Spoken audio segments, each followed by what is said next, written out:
ఈ వారం global రౌండప్లోకి enter అవుదాం. ఫస్ట్ పాజిటివ్ అంశంగా మనకు కనబడుతున్నది ఆకాష్ మిజైల్ సిస్టమ్. ఒక వినూత్నంగా, ఒక రకంగా చెప్పాలంటే గిరిధర్జీ, భారతదేశం ప్రపంచంలోనే మొట్టమొదటి ఒక ఆవిష్కరణగా నిలవడానికి ఆకాష్ మిజైల్ సిస్టమ్ ఈరోజు ఉపయోగపడింది.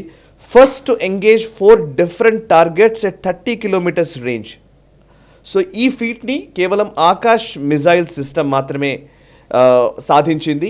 అండ్ అది కూడా మన భారత త్రివర్ణ పతాకాన్ని ప్రపంచం ముందు గర్వంగా రెపరెపలాడే విధంగా చేసింది. సో దీని వెనకాల ఉన్న టెక్నాలజీ గురించి అండ్ సైంటిస్టుల గురించి ఒకసారి మీరు వివరిస్తారా? ఆకాష్ మిసైల్ సిస్టమ్ అనేది చాలా లీథల్ సిస్టమ్ మన దగ్గర ఉన్నది. ఓకే, ఇది సర్ఫేస్ టు ఎయిర్ టార్గెట్స్ని చాలా సునాయాసంగా ఛేదించగలిగినటువంటి టెక్నాలజీ దీని దగ్గర ఉన్నది. ఈసారి ఫస్ట్ టైం ఏం చేశామంటే 4 డిఫరెంట్ అన్మాన్డ్ ఏరియల్ ఆబ్జెక్ట్స్ సముద్రం మీద నుంచి భారతదేశం మీద అటాక్ చేస్తున్నట్లు వాళ్ళు చేశారు. దానిని సైమల్టేనియస్గా ఆకాష్ మిసైల్స్ వెళ్ళి టార్గెట్ చేసి పిన్ పాయింట్ ప్రెసిషన్తో కొట్టగలిగాం మనం. ఈ డెమాన్స్ట్రేషన్ అంతా కూడా మన ఆంధ్రప్రదేశ్ కోస్ట్ సరిహద్దులో జరిగింది. ఇదంతాను ఈ డెమాన్స్ట్రేషన్ జరిగి మనం చేసాము. 30 కిలోమీటర్ దూరంలో కొట్టాము. మామూలుగా ఏమవుతుందంటే అది వచ్చేసరికి కొన్ని 5-10 కిలోమీటర్ల రేంజ్లో కొట్టినటువంటి సిస్టమ్స్ చాలా మంది దగ్గర ఉంది. ఫర్ ఇన్స్టెన్స్ ఐరన్ డోమ్ తీసుకుందాం, అది ఎక్కువ దూరం కాదు. అవన్నీ కూడాను అక్కడి నుంచి రాగానే ఇమ్మీడియట్గా దాన్ని డిటెక్ట్ చేసి దాన్ని వితిన్ 10-15 కిలోమీటర్స్ కొట్టగలిగినటువంటి క్షమత ఉన్నటువంటివన్నీ. ఇది 30 కిలోమీటర్స్ రేంజ్లో ముందస్తుగానే పసిగట్టి దాన్ని వెళ్ళి ప్రోయాక్టివ్గా దాన్ని ఛేదించగలిగినటువంటి మిసైల్ ఇది.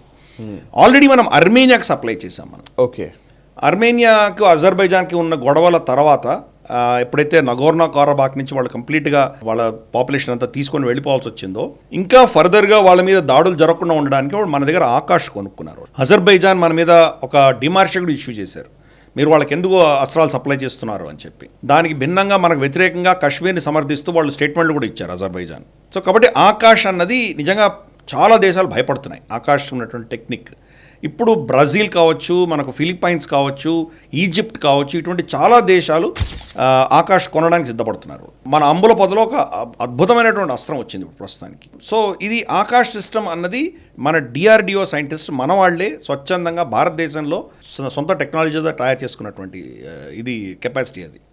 కాబట్టి మన యాన్సిలరీ యూనిట్స్ ఏవైతే ఉన్నాయో, దాని నావిగేషన్ కావచ్చు, దాని ఫ్యూయల్ కావచ్చు, దాని ట్రాకింగ్ సిస్టమ్ కావచ్చు, దాని మిడ్ ఎయిర్ కోర్స్ కరెక్షన్స్ కావచ్చు, లేదా దానికి సంబంధించిన ఇతరత్ర కాంపనెంట్స్ ఏవైతే ఉంటాయో, ఫ్యూసలాజ్ కావచ్చు, ఇవన్నీ కూడాను మన దేశంలో మనం తయారు చేసుకున్నాం. అందుకనే ఇది we're very proud of Akash missile. అంటే ఆకాశంలో ఉన్నది ఛేదించగలదు కాబట్టి ఆకాశం పేరు పెట్టారు దాన్ని. సర్ఫేస్ టు ఎయిర్ మిసైల్ అది. ఓకే, శామ్ అంటారు, surface to air missile SAM అంటారు. సో తప్పకుండా ఇది గ్రేట్ అచీవ్మెంట్ మన డిఆర్డిఓ సైంటిస్ట్కి, నేవల్ కమాండర్స్కి, తర్వాత ఎయిర్ ఫోర్స్ కమాండర్స్కి, ఎవరైతే దీంట్లో ఈ టెస్ట్లో పాల్గొన్నారో వాళ్ళందరికీ కూడా నా అభినందనలు తెలుపుతాం. జాతీయవాద జర్నలిజానికి అసలైన వేదిక నేషనలిస్ట్ హబ్ ని సబ్స్క్రైబ్ చేసుకోండి. నోటిఫికేషన్స్ కోసం బెల్ ఐకాన్ పై క్లిక్ చేయండి.